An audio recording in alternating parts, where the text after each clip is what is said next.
الله الرحمن الرحيم الحمد لله رب العالمين وصلى الله على محمد وآله الطاهرين ولعنة الله على أعدائهم أجمعين إلى قيام يوم الدين.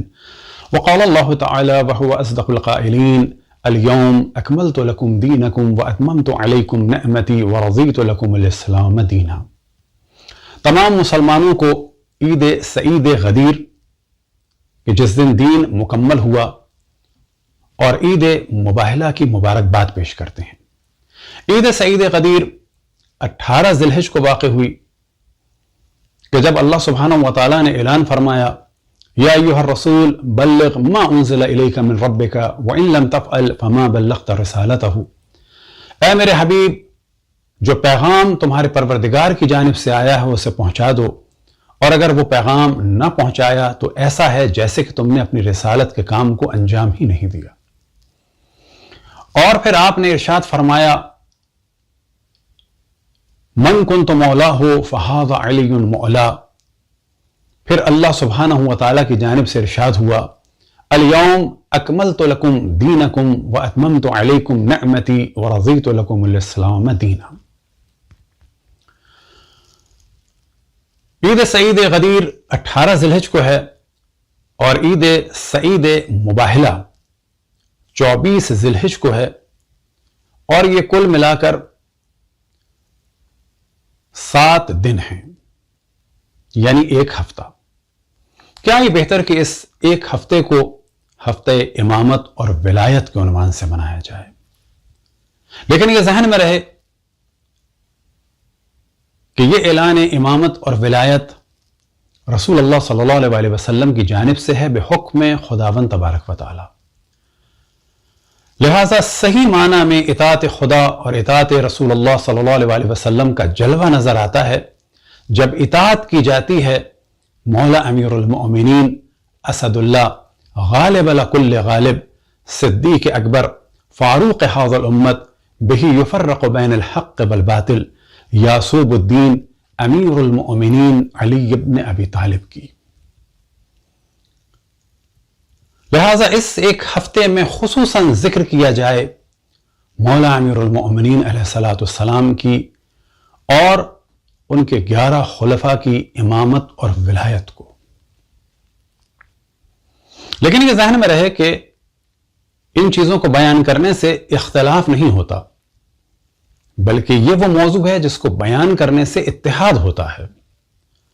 اب اگر کوئی یہ سوچے کہ اس کو بیان کرنے سے اختلاف ہوتا ہے تو یہ اس کی نادانی ہے، بلکہ یہی وہ چیز ہے کہ جس کے ذریعے سے امت میں اجتماع ہوگا۔ رہ گیا معاملہ ناسبیوں کا، تو ناسبی تو ولایت مولا امیر المؤمنین اور اہل بیت علیہ الصلوۃ والسلام کے دشمن ہیں۔ وہ تو فضائل اہل بیت علیہ الصلوۃ والسلام ہم سے تو کجا اہل سنت سے بھی سننا گوارا نہیں کرتے۔ مثال کے طور پر اسی غدیر کے پیغام کی وجہ سے جب مولانا طارق جمیل صاحب نے مولا امیر المؤمنین علیہ الصلوۃ والسلام کے لیے مولا کا لفظ استعمال کرنا شروع کیا اور آپ نے فرمایا کہ یہ لقب تو رسول اللہ صلی اللہ علیہ وسلم نے دیا ہے، تو اس کے بعد ہم دیکھتے ہیں کہ ان کا بھی بائیکاٹ ہو گیا اور ان کو بھی رافضی کہا جانے لگا۔ تو معلوم یہ ہوا کہ مولا امیر المؤمنین کے ذکر سے ہمارے برادران اہل سنت نہیں چڑھتے، بلکہ نواسب چڑھتے ہیں، اور نواسب کو آپ کبھی بھی راضی نہیں کر سکتے جب تک کہ اہل بیت سے برات کا اظہار نہ کیا جائے، معاذ اللہ اس وقت تک یہ راضی نہیں ہو سکتے، کیونکہ یہی ان کے بڑوں کا کام تھا کہ جنہوں نے مولا امیر المؤمنین علیہ الصلوۃ والسلام پر سب و شتم اور لعنتوں کا سلسلہ کیا۔ اب ہم توجہ دلائیں کہ ہفتہ وحدت اور ہفتہ امامت اور ولایت میں کوئی ٹکراؤ نہیں، اور اس کی وجہ یہ ہے کہ پہلی دفعہ ان 2 ہفتوں کا اعلان جس نے کیا ان کا نام تھا آغا منتظری۔ اب گو کہ ان کے ساتھ کچھ سیاسی رنجشیں ہوئی، لیکن یہ ہفتہ کہ جسے ہفتہ وحدت کہا جاتا ہے، اس کے بانی آغا منتظری ہی تھے، لیکن انہوں نے ایک دوسرے ہفتے کا بھی اعلان کیا تھا کہ جس کو تقریباً بھلا دیا گیا۔ اب آپ کے سامنے ایک کلپ آئے گا آغا جنتی کا کہ وہ ان 2 ہفتوں کے بارے میں کیا فرما رہے ہیں. اور اصل میں اس موضوع کو لانے کا ہدف یہ ہے کہ جب ذکر کیا جائے گا ہفتہ امامت اور ولایت کا تو ہمارے بعض نادان لوگ یہ کہیں گے کہ شاید یہ کوئی نئی چیز ہے اور ہفتہ وحدت کو مٹانے کے لیے ہے.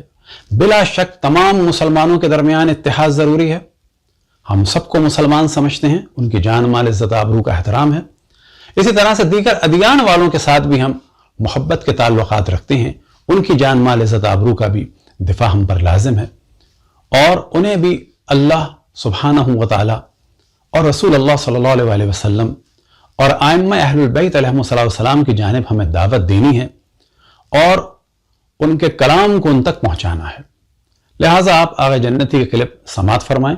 از اینجا دست آیت الله منتظری را میبوسم که 2 ابتکار بسیار ارزنده نشون داد. یکی ابتکار هفته وحدت و یکی ابتکار هفته ولایت.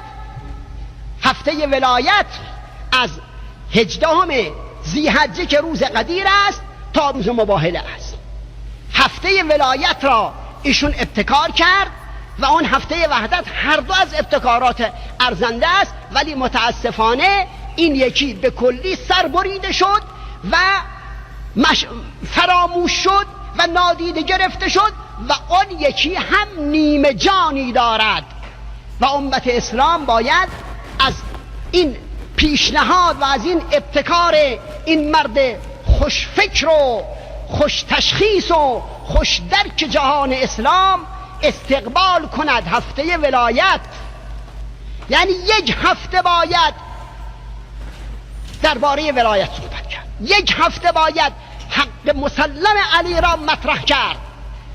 دعوا نمی کنیم، فحاشی نمی کنیم، بدزبانی نمی کنیم، تفرقه انگیزی نمی کنیم، هفته وحدت را هم حفظ می کنیم 100% و بیش از این که هست. ولی 1 هفته هم باید گفت اگر بخواهد وحدت درست بماند و یک وحدت واقعی برقرار شود باید احترام به قدیر گذاشت، باید قدیر را به عنوان ضامن وحدت حفظ کرد. اب اس کا ترجمہ آپ کے سامنے بیان کرتے ہیں. یہ فرماتے ہیں کہ میں آیت اللہ منتظری کے ہاتھوں کو چومتا ہوں کیونکہ انہوں نے یہ 2 بہترین کام انجام دیے. ایک ان کا ابتکار ہے، یعنی انہوں نے شروع کیا ہفتہ وحدت کو، اور دوسرا ہے ہفتہ ولایت. ہفتہ ولایت 18 ذی الحجہ یعنی روز غدیر سے شروع ہوتا ہے روز مباہلہ تک. ہفتہ ولایت انہوں نے شروع کیا اور ہفتہ وحدت بھی انہوں نے ہی شروع کیا، جو ایک بہترین کام ہے.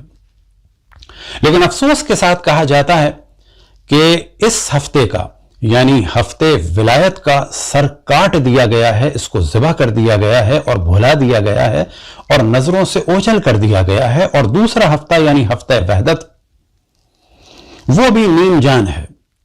امت اسلامی کو چاہیے کہ اس خوش فکر اور خوش تشخیص اور خوش طبع شخص کی اس پیش نہاد یعنی ہفتہ وحدت اور ہفتہ ولایت اور امامت کا استقبال کریں. ہفتہ ولایت یعنی 1 ہفتے ہمیں چاہیے کہ مولا امیر المؤمنین کی ولایت کو ڈسکس کریں، یعنی 1 ہفتے مولا امیر المؤمنین کے حق مسلم کو واضح کریں. ہم لڑائی نہیں کرتے، ہم گالیاں نہیں دیتے، ہم بدزبانی نہیں کرتے، ہم تفرقہ انگیزی نہیں کرتے.